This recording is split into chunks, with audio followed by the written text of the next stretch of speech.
I remember at one point when I owned my business, which was a political consulting and issue advocacy strategy business, I was paying taxes in like 6 states at one point. It was a lot of paperwork, but you want the best talent. And in the modern workforce, talent is everywhere. If you've ever hit that moment where growing globally felt exciting, but hiring international talent gets complicated, it's not just knowing where and who you want to hire. It's about keeping everything in the country and in your paperwork and in your management running smoothly as you scale. And that's where Pebble comes in. Pebble makes global hiring simple through embedded compliance and AI driven workflows. The Pebble platform takes the delays and guesswork out of going global. So founders and HR leaders can move fast without adding risk and complexity. Here's the bottom line: anywhere to hire is possible with Pebble. With global hiring simplified, founders and HR leaders can spend their time focusing on what and where comes next for their business. And I have a special offer for my listeners. Pebble is normally $399 a month per employee, which is a no brainer for what you get when you're hiring with all that complexity. But right now, there's a limited time offer on their site that makes it even easier to get started. Go to hipebble.ai before it's gone. That's HIPEBL.ai. Terms and conditions apply. Sellers can build real thriving businesses, and you can download the Whatnot app today and get free shipping on your first order. Just search Whatnot, that's WHATNOT, in the App Store and start scoring amazing deals. Chime is changing the way people bank. You get savings that grow faster with a 3.75 APY. Head to chime.com/achiever. That's chime.com/achiever. Use code ACHIEVER at monarch.com to get your first year of Monarch Core half off at just $50. That's 50% off your first year at monarch.com with code ACHIEVER. The simplest thing you can do for better gut health, one capsule a day. Just go to Amazon or physicianschoice.com and use code PCPodcast10 and get 10% off your whole order. You can also find Physician's Choice at all your favorite retailers. Start your business today with the industry's best business partner, Shopify, and start hearing. Sign up for your $1 a month trial today at shopify.com/anxiousachiever. That's shopify.com/anxiousachiever. I'm Maura Aarons-Mele, and this is The Anxious Achiever. Today, I get into the impact of AI over our creativity, our decision-making, our choice, our free will, our inherent humanity with the journalist and CNN contributor, Jacob Ward. It's a fascinating discussion. Ward hosts The Rip Current. He's now an independent journalist after years at big media. We talk about that. And he has done research for years and years and years, even before ChatGPT came out, about the impact of giving over our brains to machines. It's a great discussion. I know you're going to love it. Jacob Ward, welcome. Thank you so much for having me. I really appreciate it. I mean, I remember listening to a podcast interview you did, I want to say a year ago maybe, and you were saying that you had spent a lot of time surfing because you were depressed about AI. Yep. So are you still surfing, and are you still depressed about AI? Yeah, I'm still a little depressed about AI, but both of those things have changed. So I basically spent all of these years from like 2016 to 2022 studying AI, reporting on its effects at a time when nobody else was really thinking about it or talking about it except for this little circle of academics and professionals. And then I put out this book that was all about sort of the ways in which it's going to affect us. And that book did okay, but was sort of ignored. And then 10 months later, ChatGPT came out. And so And the book was all about the effects that I thought commercial AI might have on us, and it was very speculative. And you think you want to be right when you write a book like that, and it turns out that it kind of sucks, Maura, to be right when you've written a book warning people about something like AI, because then to like watch my thesis come to life Mm. absolutely drove me into surfing. That, and I lost a job at NBC that I was really excited about, and so I was just in a dark little phase anyway. And as I watched AI really do what I do, even more than I was worried it might do, yeah, it drove me right into surfing. I just decided I'm going to really commit myself to this for a while, and so now I'm not surfing as much. I now have a gig with CNN, and I have responsibilities again in my life, and I will say I'm a little more. I am discouraged in some new ways, but I am encouraged in some new ways. And you're catching me at a moment of a little bit of upbeat. My vibes are more upbeat this week, I would say, and we could talk about that, about why. But yeah, I would say, as I watch the full horsepower of human creativity and resistance kind of get spun up around AI, I'm starting to realize, oh, it isn't just up to a few academics. It's up to a lot of people. And there's some great ideas that I think are going to help us here. So that's my Oh, long answer to that question. okay. Well, let's dig into that. Hmm. It's interesting. I mean, first of all, you're my second guest who has found healing through surfing, so Oh, there no there kidding. must be something to it. Yeah. Oh, there is something to it. It is, I mean, what it really is, I have two forms of meditative recovery after an anxious day of hardcore work and worry. And one is cooking. And that's where you're Mm-hmm. looking for control, right? Mm-hmm. You want to control the outcome. I can make this thing the way I want it to. The inputs and the outputs are predictable. And there's that. I had friends in news who were also, we would just exchange these elaborate meals we were making at the end of the day because it was our effort to sort of soothe ourselves after being so out of control all day. But then the other version, the more meditative version, I would say is surfing, because surfing is one in which you're giving up control. You don't really Mm-hmm. get to have control. You're absolutely at the mercy of the universe. You can brute force it a little bit, but you're mostly just trying to sort of find your way. And you don't get to control the conditions. You don't get to control the outcome. You're exhausted. You probably get up like twice in a 2-hour period. So that's a much more Buddhist Yep. exercise, I would say. Yes.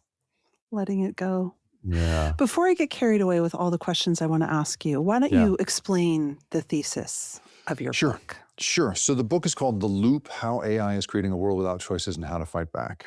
And what it is a look at a combination of two experiences. One was my day job as a technology journalist, where I was encountering all of these different companies and entrepreneurs trying to get going with what was at the time a fairly primitive version of what you and I are now using every day when it comes to AI.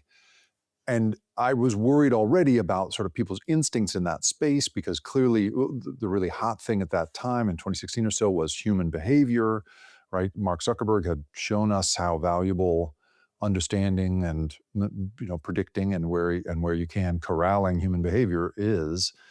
And then It at the was same also time, an interesting yeah, pe I just wanna just yeah, stop there because it was an interesting in those post-Obama years, behavioral science, behavioral economics had a real kinda glow-up moment during the it Obama did. years when we had Yeah. Cass Sunstein in the White House and, Yep. this sort of sense that we can engineer your actions for good. Yes.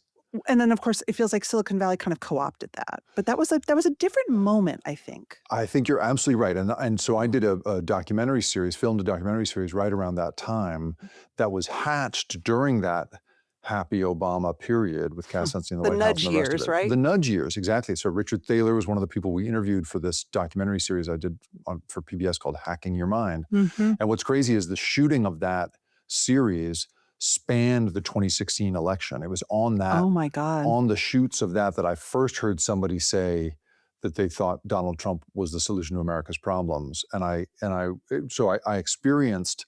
I mean, the show was supposed to be about, look how, because we all thought Hillary was going to win, of course. Uh, Look how close we came to all of these manipulative possibilities being used in a bad way. Look, we Mhm. escaped it, was Hmm. how we thought Hmm. what we thought the arc of that documentary was going to be. And instead, we really documented the rise of Donald Trump and the rise of Mark Zuckerberg and all of this stuff. And so you're absolutely right that there was this sort of happy, kind of paternalistic vibe. I'll actually, if you don't mind, I'll tell you one story about. Sure. I went to a dinner party in, I'd say 2016, around that time, 2015 maybe. Anyway, it was. I was at this informal gathering of young tech entrepreneurs who were mostly former behavioral scientists, graduate students, and so forth, Mhm. and they were all there together eating Indian food in this guy's loft apartment to talk about how to make their apps, which were all about changing behavior, as addictive as possible, basically. And these were mostly very paternalistic folks, nudge kind of folks. They were trying to get you to save money or trying to get you to Mhm. work out or whatever it was.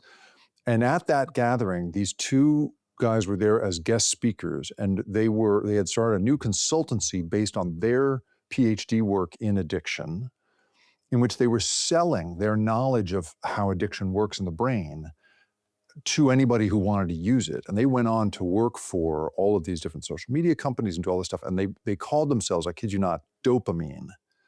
And you could sense in the room as they were explaining how manipulatable people are, that everyone was just sort of like coming to grips with the discomfort of, oh, we have not mastered, but we have, begun to wield this science in what we thought was going to be a positive way, but clearly it can go very, very badly. Mhm. And that was for me a really galvanizing moment in writing this book. Was I was like, I need to get out in front of this because I can see that the incentive structure for these people is going to take us away from that Obama period that you're talking about and Yeah. into the period we are in now, where it's a deeply predatory industry.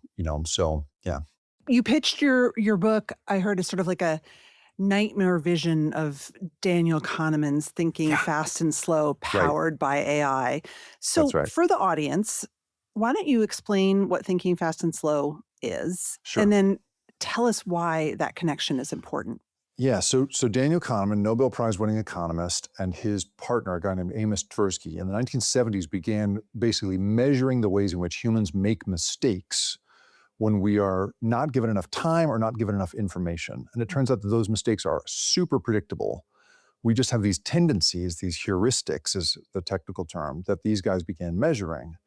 And Kahneman, Tversky died in the 90s of cancer, but Kahneman kept going with this and inspired this whole generation of researchers. And what he kind of refined was a theory that had been floating around for a long time called the dual process theory. And this was the idea that we basically have two minds, not physically, but two psychological buckets in our brains. One is the fast thinking brain, one is the slow thinking brain. The fast thinking brain is our ancient instinctive system that grabs the fruit without really looking at it first just because it's red, and Hmm. recoils from a snake or from enemy tribesmen, and is entirely an instinctive decision-making system, highly efficient, very fast, and according to all these researchers, has kept us alive all of this time. Because Right. if you got to think it through, it takes too long and you get eaten by the lion or whatever.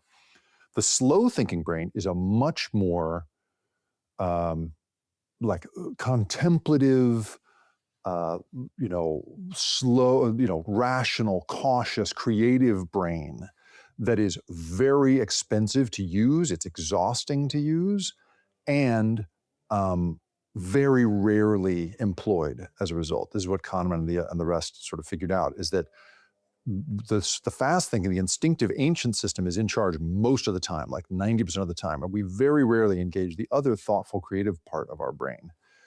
And so the that understanding set off this whole understanding that you could use people's instincts in theory to hopefully get them into a good decision-making pattern, but ultimately you could also do some bad things with it. And as I began to learn about what was at the time sort of the fledgling versions of what we now call LLMs, I realized that one of the number one things it was going to be great at was picking out patterns in huge amounts of data. Mhm. And there's nothing like the patterns of human behavior when you're looking for a thing that is going to be very useful to make money off of, and very hard to do manually. Great. And so as I started to sort of understand, oh, there's this whole science of how humans make decisions and a whole world of people trying to make money off those decisions, I was like, this is really going to be a problem. Give us an example. So, one of the examples is the ways in which we fight. Here's Mhm. an example. So, um, I did there's a whole portion of the book about how conflict resolution turns out to be very easy to predict in terms of how humans behave. And we know this because people get divorced in these enormous numbers every year. And the reasons they fall apart as a couple are very consistent, so much so Mhm. that they actually have like an acronym for it. I don't remember the acronym, but it's basically time, money, and kids. Right? That's it. And of course, as you and I know, as people managing families, that is exactly why you would get divorced, right? And so it's so predictable that there's a company, one of many, many that I profiled called Co-Parenter, where Mhm. if you get divorced and you keep going back in front of a family court judge because you can't get along, eventually the family court judge will make you start communicating through this system. And that system basically watches your text messages back and forth to each other and will jump in when it recognizes that something is going to change. And this was even before modern LLMs, Wow. because this is how simple our fights are. And so literally you're going to write to somebody, you lying sack of, I'll never give you another. And then Yeah. it'll jump in and say, whoa, whoa, whoa, whoa. Are you sure you want to say that? Because if you do, you're going to probably end up back in front of a family court judge and that'll cost this much in legal fees. Would you rather instead either speak to a human counselor, or maybe I could offer you these language, choices instead? And it really works. That system gets people, the success rate in terms of people never having to go in front of a family court judge is like 60, 70%. I mean, people are really having breakthrough experiences. I talk to people who say, wow, I've never gotten along with my ex like I do when I communicate through this automatically refereed Mhm. system. Amazing, wonderful, fantastic. The point of my book is that kind of immediate convenience and satisfaction is great. But how are you going to model for your kids having difficult conversations with people you can't stand? That's right. How will they know in a generation or two how to do that? And I honestly don't know the answer to this, because it could be that mom, being coached by this chatbot is a much better mom. Absolutely could be, right? Or a better former, a better co-parent. But there's something being lost in there that nobody is incentivized to think about in the long term. The efficiency right now is such a priority and is about to become the question of whether or not you get to keep your job or not, right? That because that's so prioritized, I really worry about the long-term values we want to keep alive in society and in ourselves.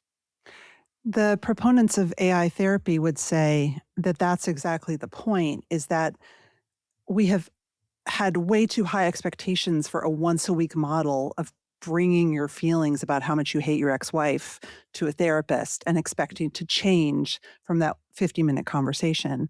And that on the contrary, having a therapist in your hand who could interrupt your wrong thinking and say, let's be mindful here, let's take a pause, is exactly the point. Absolutely, I was right? just at a conference in California and this was literally, well, full of psychologists, and this was kind of literally the point of like, the old model isn't so great, and people, because of heuristics, because of our emotions, we're not so good at getting our tempers under control. So isn't this better? Right. And so I would say in the moment and in and of the technology itself, absolutely, right? Fantastic. Amazing to have that tool. I'm glad that there are kids whose parents are getting along better through a system like this. Awesome.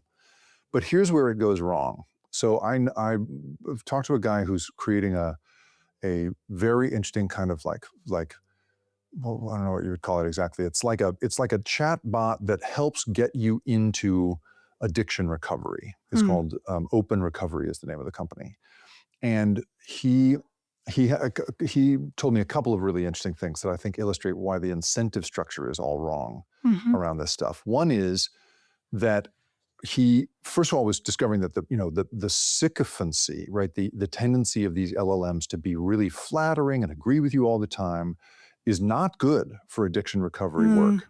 You mhm. need somebody to say, I think you're lying to yourself, or you've been lying to me in a pattern for quite a while now. Mhm. And these systems, are not built for that. So I asked him, well, what was it like to change that? He said he had to go in and like change the weights and make it all work in this other way. And he said he didn't want to badmouth any of the big LLM people because everyone's so dependent on them. But he said it was surprisingly easy to change those weights and make it into this. There is this clear kind of marketing choice Yes. in making these systems as sycophantic as possible that is about engagement and getting you on the platform. So that's one problem. The other problem is that when he went out into the investment community to try and raise money for this system, he said that as often as not, when he was talking to venture capitalists, who are in theory supposed to be looking at the opportunities that a bank might ignore, he said that as often as not, he would have the venture capitalists say, "Oh, I don't know, that sounds like you're talking about getting people like into recovery. That doesn't sound like a growth business model. And shouldn't you instead take what you understand about addiction and use it in some way to make a stickier product, right?" The Jesus. the the incentive structure for the people making these decisions is not in the service of making healthier families. It's in the Right. service of making a more reliable market. And then the last thing I would say is that what we've seen as people begin to implement these systems in public settings, in like SNAP benefits. Michigan right now is messing around with administering SNAP benefits, your food stamps, through AI systems. And what they're doing is they're experimenting on the poor, is what I would argue, and they Mhm. are wiping out both the incentive structure and, in fact, the staffing that made it possible for you to get somebody on the phone when something went wrong with your food stamps. And so the psychologist in that room that you're describing, I have no doubt that looking at this moment in time, frozen, you would say, this is a wonderful addition to the system that we have. What I would argue is if you look at any of these things through the lens of the incentive structure, you'll understand that within 6 months to a year, the health system's not going to be willing to even pay half of those people to No. even be around anymore. No. And then the AI system is all you're going to get. To be fair, You none of know, these psychologists right. were saying this is what we want. Hmm. I've actually started a little project where, as I go about my life, I document experiences devoid of humans. I was in a big corporate blood diagnostic lab a couple Hmm. weeks ago, and there's no human you can call. There's no human in the lobby. There's no human. It's dystopic. It Wow. doesn't work. This is a cool project. Have you It is. are you going to you should put this out in the world. I don't know what we call Oh, I that, just put but it on my socials. oh, it's When I great. go to the airport, at the Hudson News, they don't have any people checking you out That's anymore. You right. have to, so all these experiences devoid of friction are, to me, very upsetting. Which leads me to what I want to talk about. I sent you this ad. So I'm so old school that I still read the newspaper. I love it. I love that you I do. get 2 newspapers delivered to my home, which costs a small fortune, as you can imagine, Hmm. because no one else Hmm. does, but I saw an ad in the Wall Street Journal, and I sent it to you, and we'll put an image of it here, and I don't know, readers, you're gonna see a little picture of it, and it says, "Farewell Workplace. It's been a good run," from a donut, Yeah. and it says,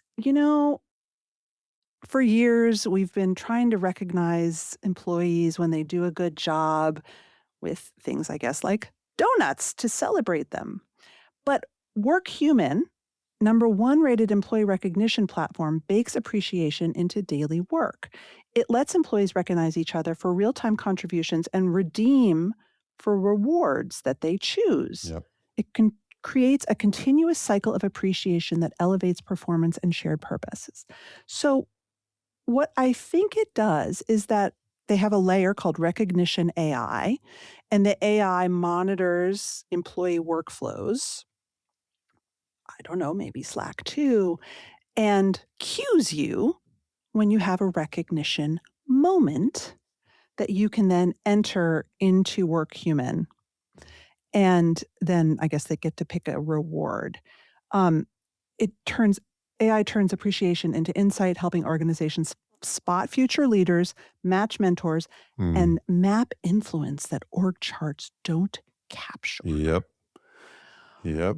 So, You're a close reader. Because right, you could look at this and be like, oh, that's funny. Yeah, right. The end of donuts. I get it. Sure. listen, I was a political consultant for 20 years. I can Yeah, spot you know. bullshit. I can spot Yeah, you're spin. good. You're good. So, what Yep. I think this is saying is AI is going to tell me when I need to be nice to someone or Mhm. give them a pat on the back, which is going to help me behave like a better manager, which hopefully will create a happier workforce. Right.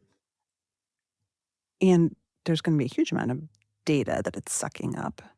What do you, given your book and all your work, what do you make of that pitch? Well, I look at this pitch, and the first thing I always think of is what's the opposite of reward, right? If we're Mm, automating reward, we're clearly automating punishment, right? We're clearly automating the dismissal of underperforming people, right? They're saying first mhm. ever. I don't know anything about Work Human No, please itself. don't sue us. I Yeah, I just don't. saw We an don't know about ad you. We're just picking on you because more still subscribes to because you spent a lot of money with the 2 journal. full-page ads in the Wall Yeah, Street Journal. yeah, I know. You thought you were going to get something else, but here's what you're going to get: is the recognition that it turns appreciation into insight, helping organizations spot future leaders. If you just reverse those words, you'd say, it turns.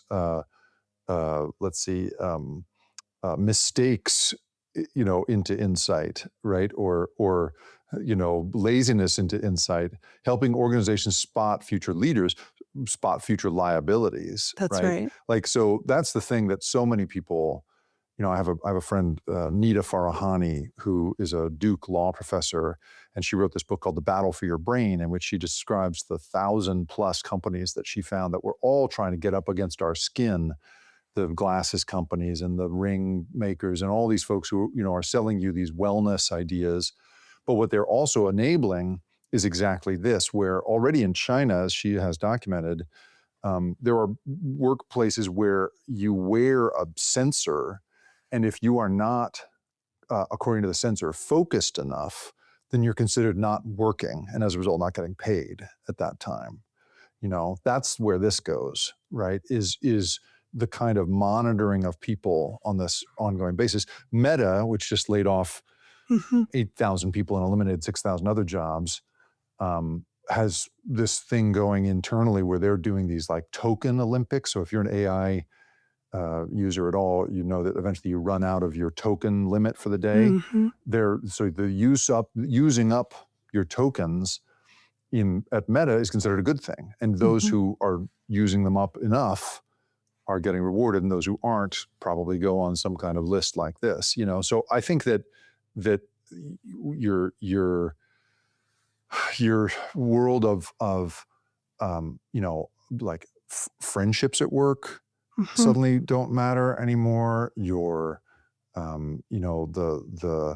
culture building stuff, all of that, suddenly the effort to automate that it will get sold to you as we're going to spot talent and grow it. mhm.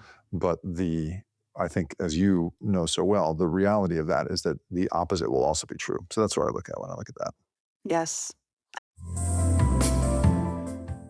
If you listen to the show, you know that we have a lot of emotions about money. And for some of us, myself included, money is an anxiety trigger, right? We worry that there's never going to be enough of it. And that's why I love Monarch. Monarch is the personal finance app that tracks everything: accounts, investments, savings goals, and spending. And you can get your first year of Monarch Core for half off, just $50 with promo code Achiever. It's like having a financial advisor and you can see your money. Most apps only tell you what you've already spent, but Monarch helps you set goals, map out big purchases, and see if you're actually on track before it's too late to adjust, which is very cool. You're not looking in retrospect. They have AI insights so you can spot things you might not even think to look for and see where your money is really going. Use code ACHIEVER at monarch.com to get your first year of Monarch Core half off at just $50. That's 50% off your first year at monarch.com with code ACHIEVER. So save up for that big vacation, plan your future, understand your cash flow, and feel less anxiety with Monarch.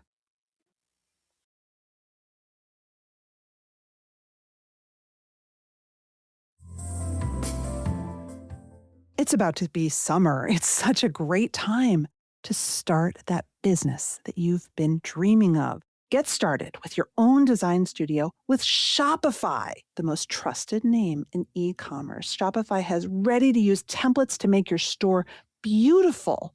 And you can accelerate your efficiency, whether you're uploading new products or trying to improve existing ones. Shopify is packed with helpful AI tools that write your product descriptions, page headlines, and even enhance photography. And if you're building your brand, it's like you have a marketing team behind you, right? You can create email and social media campaigns to let your customers know about you. Start your business today with the industry's best business partner, Shopify, and start hearing. Sign up for your $1 a month trial today at shopify.com/anxiousachiever. Go to shopify.com/anxiousachiever. Chime is changing the way people bank. They offer the most rewarding fee-free banking. It's fee-free banking built for you, not like traditional old banks that charge you overdraft and monthly fees. Why pay to get your own money? Chime members can benefit from up to $1,150 in annual rewards. Fee-free. Chime is rated 5 stars by USA Today for customer service with real humans 24/7. You're not just switching banks, you're upgrading to America's #1 choice for banking. Get a Chime checking account. You get savings that grow faster with 3.75 APY. That's 9 times higher than the national average. Plus, you can get premium travel perks like airport lounge access and 24/7 travel concierge included with your Chime card. My younger self would have really benefited from this. And I think about all of the money that I've spent for all these years paying to use my own money. Chime isn't just smarter banking, it's the most rewarding way to bank. So join the millions who are already banking fee free today. Just head to chime.com/achiever. That is chime.com/achiever. It just takes a few minutes to sign up. Chime is a fintech, not a bank. Banking services from MyPay and Chime Card provided by Chime's bank partners. Optional products and services may have fees or charges. Stated annual percentage yield and cashback for Chime Prime only. No minimum balance required. Checking account ranking based on a JD Power survey published October 20, 2025. For more information on APY rates, MyPay, SpotMe, and travel perks, go to chime.com/disclosures.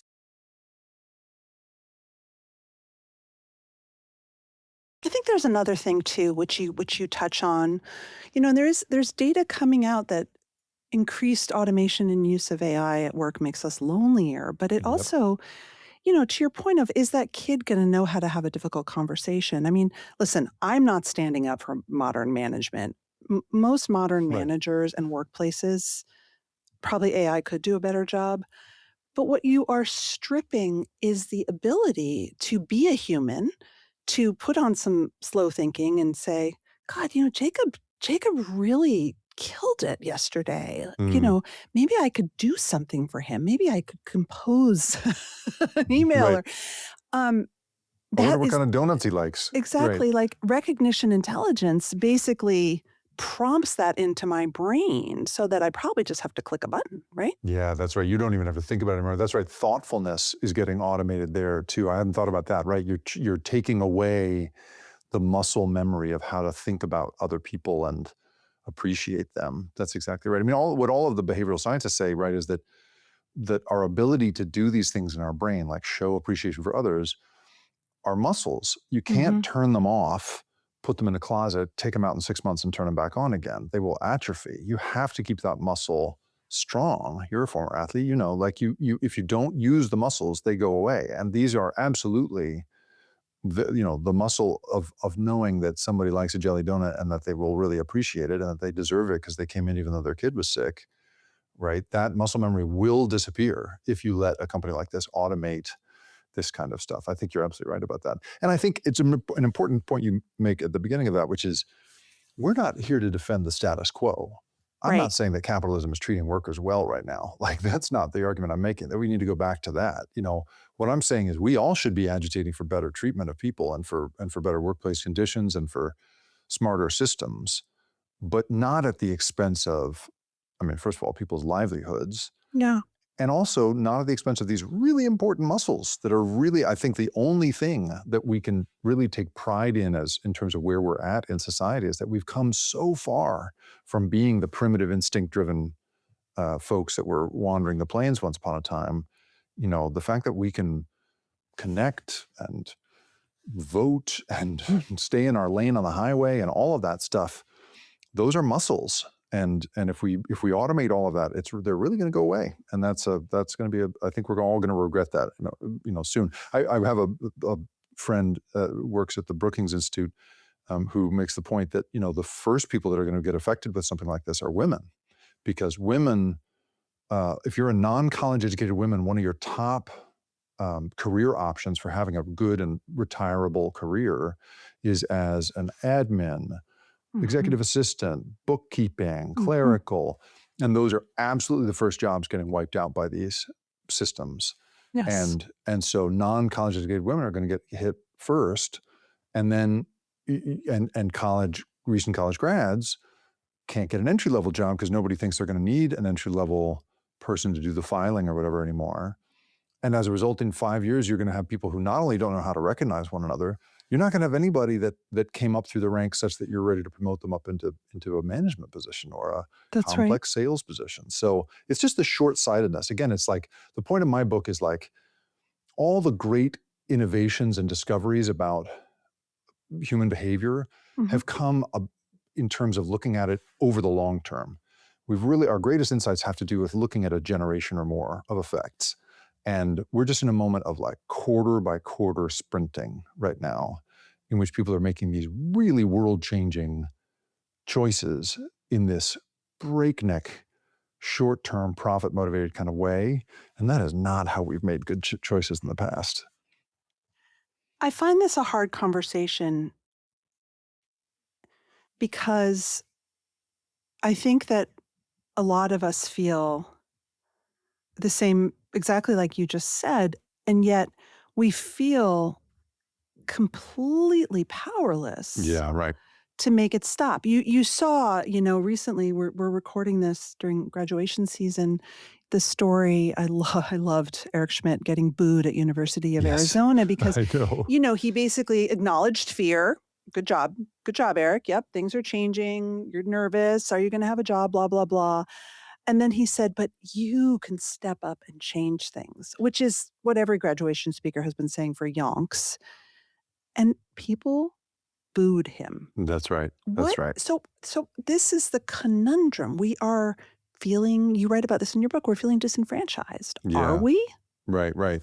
So the reason that at the beginning of this conversation I said that I'm in a sort of happier place right now is I feel like there's this, the booing makes me very happy. It Mhm. goes along with this other trend that's been I've been really happy to understand or to have been exposed to, which is young people referring to AI and to people who use AI as clankers.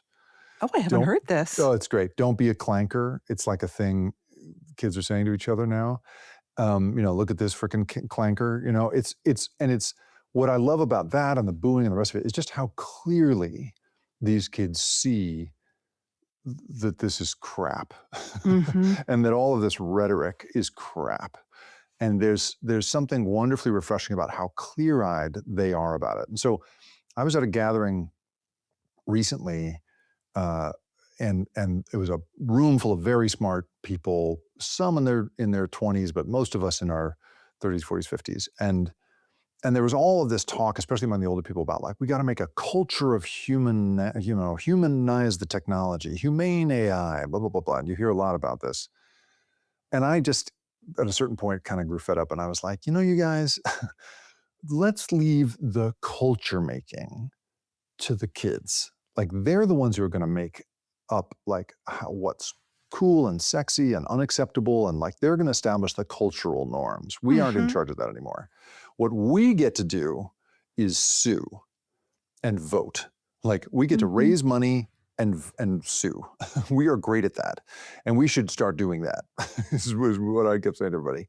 Because one thing we are seeing right now, one reason that I am more excited than I've been in a while, has to do with these social media verdicts that got handed down Yes. in these two cases, New Mexico and Los Angeles recently.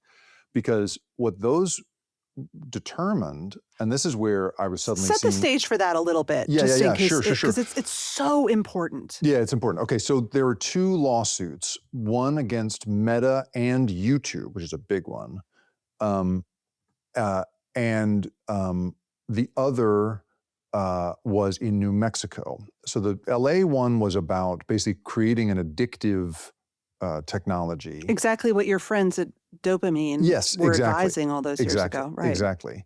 And the other it was about sexual exploitation and sex Mhm. trafficking and the way in which kids were being paired with really gross adults. That was the New Mexico case. So in both cases, what the social media companies have traditionally stood behind is this very obscure provision called Section 230, Mhm. which allows them to say that nothing posted on their platform is their responsibility.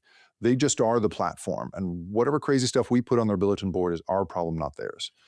And so that's been a great get out of jail free card for those companies for a long time. It has a lot of other benefits. It allows for all kinds of good things on the web too, but it's been a real shield for those companies. And what these juries both found is you don't get to stand behind that anymore on this question. And what they were both saying was, in both of those cases, was essentially saying your design choices have caused harm. You have created a design to this thing that in the case of LA, the LA case, makes it addictive such that kids can't make good choices, which as a parent, I'm sure you agree is absolutely the case, Mhm. right? Mhm. And in New Mexico saying you've made design choices that bring gross people together with kids. And in And they both of had the the, receipts. I mean, the oh, most insane yes, thing about this trial, yes. and I encourage you to look online because there's so much posted. I mean, there are literal PowerPoints and memos from employees at Meta saying, like, I feel like I'm dealing heroin, guys. Mm, It's like right, right, bananas. right, exactly. So in the discovery, those documents, yeah, you saw conclusions that scientists outside of these companies have been struggling to test forever, and inside these companies, they clearly understand the damage they're doing. They Yeah. clearly understand the impact these design choices are having on kids' brains. So, what I like about that, why I'm encouraged by that, is first of all, that opens the floodgates to literally like several thousand other cases that were waiting to see if they could go forward based on whether those two cases won. And so those social media companies are about to face an incredible amount of reckoning around that. And not just the traditional ones, but YouTube, Mhm. which is a big, big deal. They've gotten off for a long time. So, and all of that precedent is teeing up, I would say, huge lawsuits when it comes to AI companies around the Hmm. design choices that they make. And so there is a legal liability, which I know lawyers have a bad rap in this country, but I think the reason that you and I are not smoking cigarettes right now and we're going to drive in a car that's really safe later is because of Yep. lawsuits. Lawyers make that possible. And so I'm excited about the where law is going. And then the other thing that's really got me happy is the wrong word. I'm never fully happy, but encouraged this week is the Pope just Yes. yesterday, Monday, May 25th, released this encyclical on AI, which is this teaching. And in his case, he was putting out this moral teaching on AI. And if you'll let me nerd out on this for a second, it's so cool. Like, I'm not a Catholic, I'm not religious in any sense, but this guy, this Pope is a badass. Like, He's a he's just badass. cool. Yeah. Like he named himself after this Pope who 135 years ago was the first one to publish an encyclical against industrial capitalism Hmm. and the way in which kids were being brought out of their beds and put on the factory floor back in those days. And that was at a time when the church wasn't in the business of commenting on social problems. And that Pope Leo the 13th, made that change. And this Pope named himself after that guy in reference to that work. And then 2 days after he was elected, started talking about AI, and clearly has been thinking about that for a long time. And he says a thing that the last Pope Leo said about industrial capitalism. Back then, Pope Leo the 13th said that we must not let the industrialization of labor uh, we must not let it allow us to confuse our value as humans with how much we can produce. Mm-hmm. Because the whole teaching in Catholic doctrine, as I understand it, is imago Dei. We're made in the image of God, and that gives us our inherent humanity, Mm-hmm. our inherent dignity and value. And nothing can touch that, according to Catholic teachings, right? And what he's saying, and so our Pope Leo said the same thing, that we can't let AI determine our value by reducing us to a question of to reduce us to an inefficiency that should be corrected, basically. And he Yes. has this great line about, "We are a desire, not an algorithm," Hmm. was one of his lines in there. I just again, I don't care about the Pope typically. And I was like, right on, this is fantastic. And to see him, he's like one of the only leaders in the world taking a stand like that. He's certainly, our White House is doing the opposite right now. They're opening the door, they've thrown the doors wide for these companies. And so to see the leader of the oldest continuously operating institution in the Western world, go hard at Silicon Valley, I'm excited. And because what the last Pope accomplished, Pope Leo the 13th accomplished, is he set up this moral language that led eventually to the New Deal. It led to the labor movement, and it led to the New Deal. Is that And right? yeah, man, he set off our ability to start thinking about the value of human beings in these terms. He created a language that then, labor organizations in Belgium and Germany and all these Mm-hmm. different places, started to draw on. And eventually, Roosevelt drew on all of that in There was thinking a about the New Francis Deal. Perkins connection. Francis Perkins, that's right. That's right. That's right. That's right. No, exactly. And so that time when the Catholic Church was doing other terrible things we know Yes. now, but was all about trying to increase the dignity of working people, that was one of its big accomplishments at that period of time. And so, to my mind, the idea that he might create some language Mm-hmm. that all of these people have been trying to put to it. Like you say, everybody feels this bad feeling around this malaise that's just hard to name. And he's putting words to that. He put 43,000 words to that. And so I really like that. I just am excited that some heavy hitters who have no mixed incentives. That guy's not That's right. got any reason to Except that cozy he up had to a this book. senior Anthropic executive Yes. next to him. What did you make of that? So that is such an interesting thing. So I think it's a couple of things. One is, so first of all, I'll say it's the only company that showed up publicly. So Anthropic is the only one that Were was they all there in invited? Do public. you know? I believe they were invited. I don't know if they were invited, actually. I think he's the only one that was actually invited. But none of the others, issued a statement or anything. Nobody else has said anything about this encyclical. But they all showed up in private for a big lobbying session a couple of months ago. So those companies have been working the Pope for a long time. And he, Interesting. God bless him, has resisted that for the most part. Anthropic is weird because Anthropic clearly wants to have it both ways. Mm-hmm. They want to be the moral actor. Dario Amodei, the co-founder there, and then this guy, Christopher Olah, who is actually in the Vatican, they want to be on the right side of history, clearly. But they also, I can't tell if it's them acknowledging their culpability or if it's marketing or if it's both or what, because this encyclical was full of stuff about automated weapons and how we shouldn't be letting the AIification of death make it cheaper for us and more efficient for us to choose to kill somebody, that kind of thing, right? On the same day that Anthropic is on the stage with him at the Vatican, and he's literally thanking Christopher Olah for being there, we're bombing Iran and using technology that we know takes advantage of Anthropic's work. Some of the target choosing systems under this thing called Maven Smart System we know it has Anthropic built into it, Anthropic's technology built into it. So, and that company is currently suing to be allowed to continue selling to the Pentagon, which President Trump tried to keep them from doing. So I think the reason that that Pope Leo is inviting that company and acknowledging them in his remarks is in part a thing that he points out multiple times in his encyclical, which is that these companies are nation states. Mm-hmm. They are the size of nation states. They have the Mm-hmm. resources of nation states, and they're not constrained by law the way that, No. that nation states are. And so I think it's a diplomatic choice to have that person there that is, I think, very thought out. I don't think it's a co-opting. I don't think it's a sign of Leo being co-opted. I think it's a sign of Leo being a very diplomatic, global diplomat.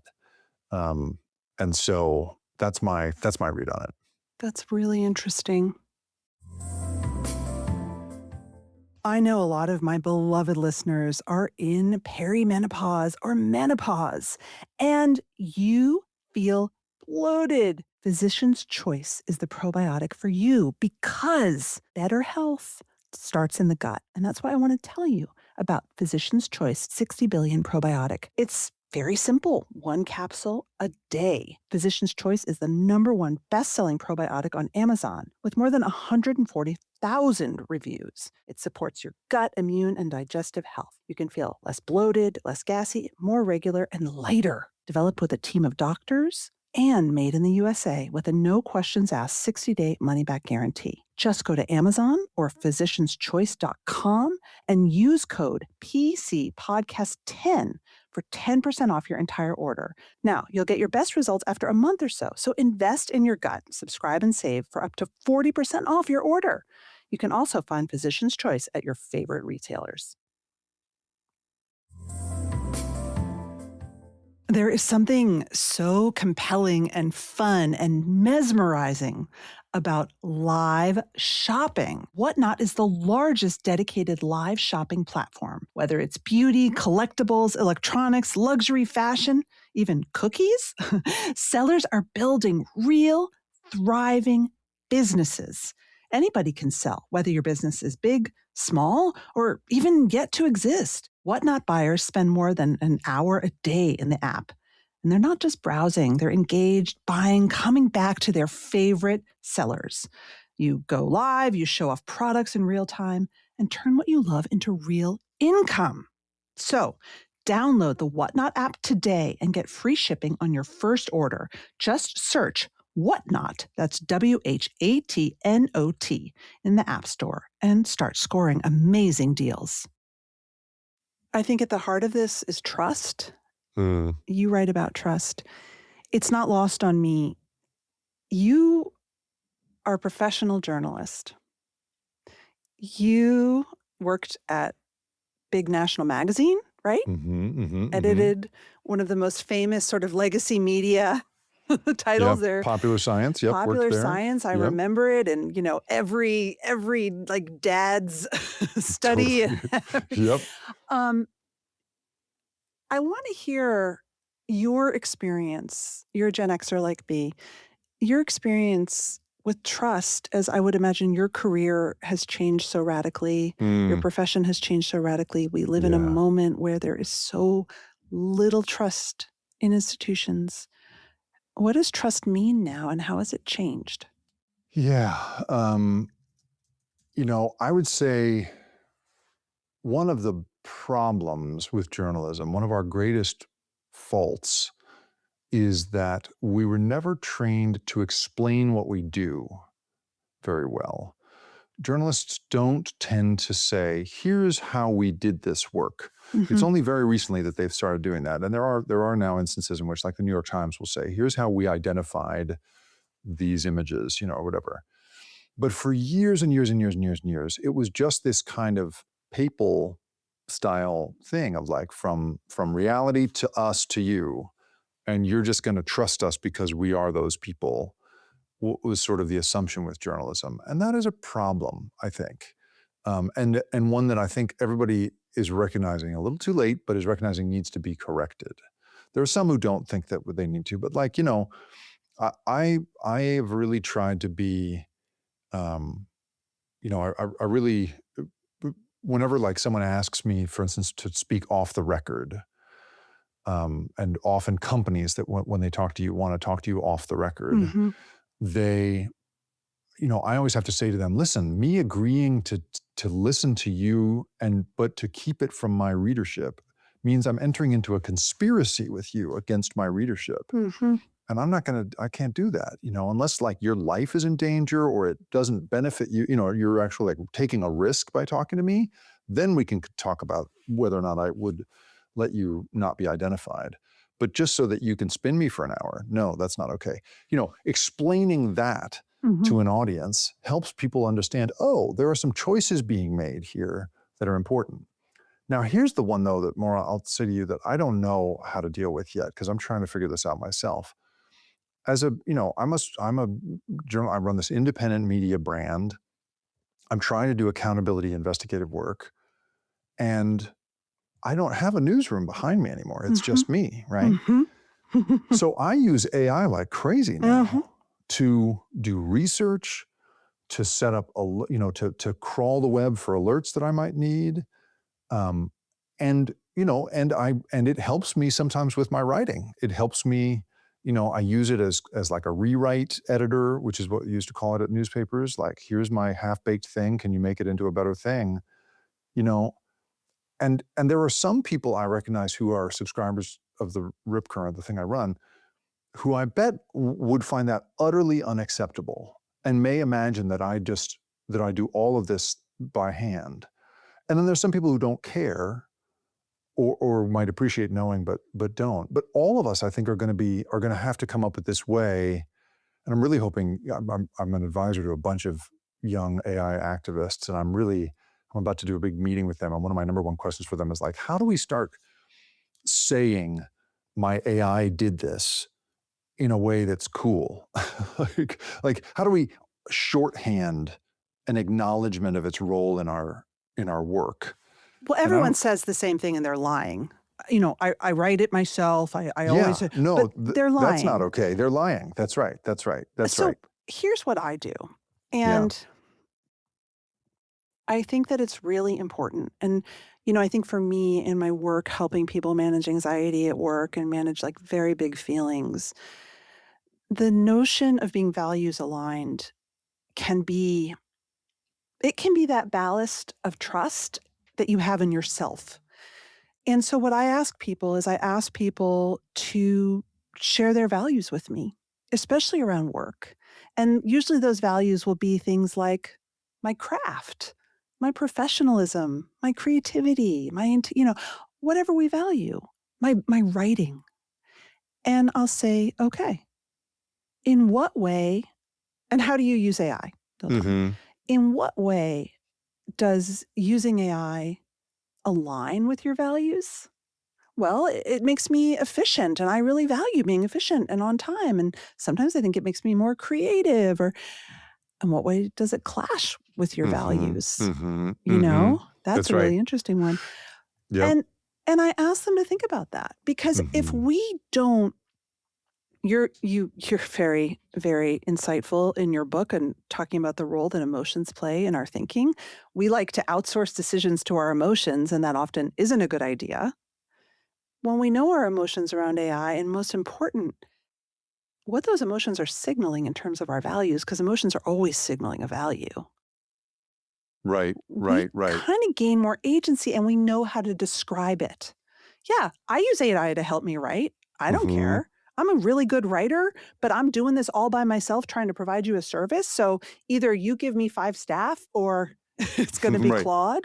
Right. That's Right. Right. values aligned. Yeah. Right. Right? So I think that I think that it's a personal choice, but I think that it really has to do with who you are and what you stand for. A lot of people stand for being independent small business owners. To Mhm. them, AI is a godsend. It helps them stay independent and profitable and innovative in ways that they couldn't before. Mhm. Mhm. No, I think that's right, and I think that there are, the problem with the AIification of everything is the expectations change so quickly. Mhm. And the market adjusts to those expectations so quickly. So we were talking earlier about this question of thinking short term versus thinking a generation out. One of the things that is a death by a million cuts problem that all of us are, I'm contributing to, and everybody in my world right now is contributing to, is the more I produce, the more I create the expectation that I should be producing at that cadence. And as a result, it becomes impossible for me to do it any other way. That's right. And this is true for, I think, anybody in the attention game like I Anybody, am, anyone who's creating content. right? And so that expectation, like when I started trying to get serious about being online as an independent journalist, I was like killing myself every week on this like handcrafted Mhm. long interview. God bless you for doing these interviews because there's such work to like get it to happen. And I was killing myself with that and just wasn't moving the needle at all. And then I discovered that when I started just like running my mouth on a daily basis, that's when the needle moves. Mhm. And that's why how you end up in situations like I was working at NBC. I was covering the aftermath of the Biden election, and I was in Las Vegas at the registrar of voters for Clark County, and there was this huge protest going on outside this registrar's office at like 2 a.m. And it was a very dangerous environment. Nevada is an open carry state, Mhm. so there's guns everywhere. People are drunk. Like it was crazy. And we, the journalists, were down sort of below this huge crowd, just in this kind of like pit, basically in front of the doors of this place. And I just thought, this is dangerous. Like this is a dangerous environment. I look up and there's this one like set of camera lights like in the crowd. And this woman is talking into a mic on camera. And I was like, wow, that's the bravest person I've ever seen. Who is that? Who is she working for? Because they hired the right person. I go up there without my crew or anything just to like go take a look. And as I get closer to her, and she is unmistakably a journalist because she's got the lights and the mic and Mhm. the whole thing. She's got everything I have. And then I realize she's leading the chant of "We love you, President Trump." And I was like, oh, she's a YouTuber. She's Mhm. an influencer YouTuber person, dressed as a journalist, Mhm. acting like a journalist, Mhm. and in this country, enjoying all of the First Amendment protections that journalists enjoy. There's no difference legally between what she does and what I do. Hmm. And so all of that made me just realize, oh, like the purity of what I do is only going to get me so far because this is a person making money much more effectively than I am, getting to be places I can't go for my own safety, and I just, I think I am these days in this constant renegotiation with myself about how to be both values driven and effective and relevant. And I have no doubt I'm going to take some wrong turns in that renegotiation along the way. But I think it's a thing that everybody in our game, certainly in the attention economy game, is really struggling with, and it's going to continue. The stakes are only going to get harder as you know, conventional journalism falls apart, the business model, and this is what we're left with. Uh, you put it so perfectly. I mean, and I think to your point of like older people have to step aside from the culture making. I think, I was with a friend who's an old school, incredible journalist who then, started a tech company, just one of my mentors in life. Hmm. She was saying, I've really learned a lot about the Gen Z aesthetic on camera. She said, don't look like a journalist. Talk to them. Mm-hmm. And I realized that, a lot of my values, like this is so annoying, but one of my values is accuracy. And Mm-hmm. I'm a grammar and spelling, it's Good. important to me. Yeah. God bless you. Like I have honed my craft as a writer over 30 years. Like it's Right. important to me. And I was like, I gotta let that go. Like whenever I talk to my podcast ad agency and I'm not making an eighth of as much money as some 25-year-old YouTuber and podcaster, I realize that my values actually are getting in the way. Hmm. And I don't say that judgmentally. I'm not saying my values are right and theirs are wrong. I think, and they're good people, but the values at which I approach my career are different. And Hmm. honestly, sometimes I don't think they matter anymore. And that makes me really sad. But I've been around long enough to know change is constant. So I can sit here and on my high horse, I can change, I can try to find a middle way. I would also say I I don't wouldn't want know. I don't think you need to abandon your standards as much as you need to struggle with those standards out loud.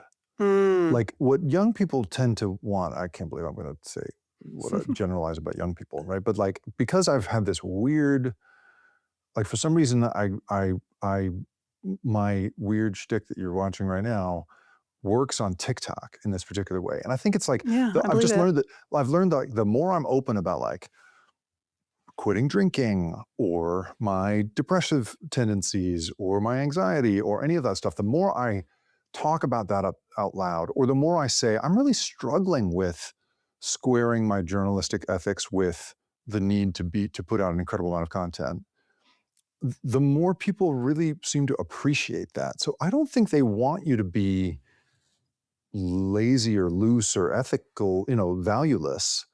I just think they don't want you to pretend you've got it all figured out. And you know what I mean? Like I Well, think if you've listened to me for 5 minutes, yeah, you'll you'll know, know right? Exactly. But I don't that's why people I think gravitate to your I work. It's part of why I gravitate to your work is we want to watch each other think it through out loud. And I'm glad we've put behind us, it seems, the Instagram era of perfect teeth, perfect boobs, perfect everything, just being perfect all the time, we you have? know. Well, those folks, some of them are making money still, but that, the youngest users of social media don't care about that at all. They want to be in Mm, Discord. They want to talk to each other, understand what's going on, work through the things together. Like I think the culture of performative wealth yes. really turns people off now in a way that I'm happy about. That's how I think about it anyway. Yes, because to your point, like, maybe you weren't real enough when you were a journalist with a capital J, Yeah. and now you're more real. I'm thrilled. Um, I wanna close talking a little bit about depression, Hmm. and hope. You know, I'm glad you feel hopeful. I don't feel hopeful. Hmm. I feel very, very, um, almost like surrendered. And I feel it in the air, and I feel that we are handing younger people a world without the skills maybe to hope and dream for a better day, Hmm. and that's our fault. Um, but they're smart. Like you said, they get it. They Hmm. know when they're being lied to. Yeah, that's right. That's right. As a person maybe who tends towards a little bit melancholy, how do you square all this and still show up in the morning and smile and approach your work with vigor, even if a piece of you probably knows that a lot of this is going to go very, very wrong? Right, right, right. Um, I have taken some comfort from the idea that there's really there's a kind of like the trouble with depression and with so much of mental health, right, is that the very organ you're relying on to tell you what's right and wrong is totally untrustworthy for these long stretches of your life, right? Yes. And so in my experience is that I one it's weird like it's always the stuff you record kind of without thinking about it that does the best. I have this one random piece where I've got like food in my mouth and I'm just yammering because I was in Seattle and I was in front of this apartment building that I lived in during a very depressive phase of my life. Mm. And and I was just trying to articulate to people because I had just sensed in people's comments on past stuff I'd put on TikTok that there was a real interest in in questions about how to deal with depression. And and I just was sort of saying to people like, because I was looking at where I was at now as opposed to where I was at then. And I was like, wow, I'm a totally different human being with totally different life circumstances. And the trick was sticking it out because Mm. life is super long, it turns out. The problem with depression is that it can feel like there's no capacity for the world to change, that it's all one thing. It's just going to be this kind of oobleck forever. Mm-hmm. And understanding that it takes a long time to live your life, and that there's a huge number of changes there, is a that's big for me. I also like, when I step back from all of the horror and difficulty and so forth, if like the more you actually read your history, Mm-hmm. the more you'll say, boy, it's pretty awesome to be alive right now. That is like, true. man, it was rough before. I didn't die having 3 children. Yeah, exactly. You survived childbirth. I'm not dead because I don't have glasses. If you take even the most cursory trip through a history of any time before the advent of antibiotics, you will say, "Oh, I don't think so. No, thank you. That's That right. looks bad. That looks bad." That's right. And there was a period of time when, as one person put it to me, like a farmer in the 14th century and a farmer in the 17th century would have recognized, like, their lives would have been indistinguishable. They would totally, you could swap them out and they would know exactly what to do. Whereas the difference between a farmer in the 17th century and a farmer now, is like, their heads would explode. The change rate is so hot and heavy right now in our lives. And so one thing I try to comfort myself with is that I really have no idea which way this is going to go.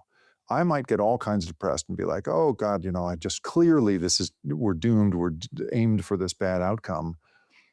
I think it takes a tremendous amount of arrogance to assume that I have any idea where things are going.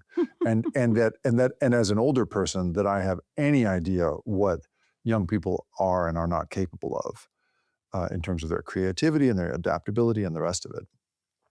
I I do worry about I have teenagers, and I worry about their ability to look at the world and take inspiration from, the kinds of, like, from public figures. Like, it Yes. must be a really hard time, especially as a young woman, to look out there and say, oh, that's a person I'd like to be. Oh, that's an outcome I'd clearly like to, that I can clearly make my way toward. That stuff is hard right now.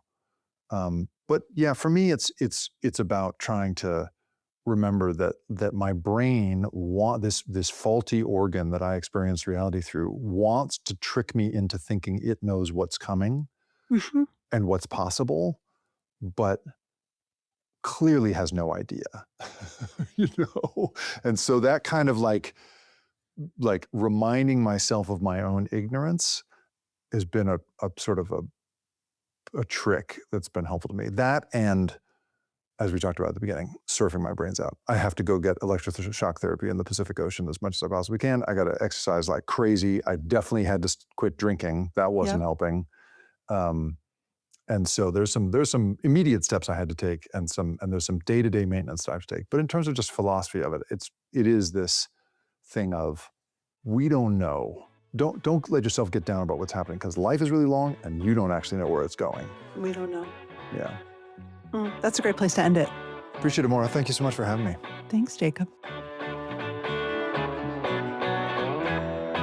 That's it for this week's show. If you like the show, follow us and tell your friends. And please leave us a review. It really helps the anxious achiever get found by people just waiting for our content. I'm your host, Maura Aarons-Mele. Lots more to come in the next episode.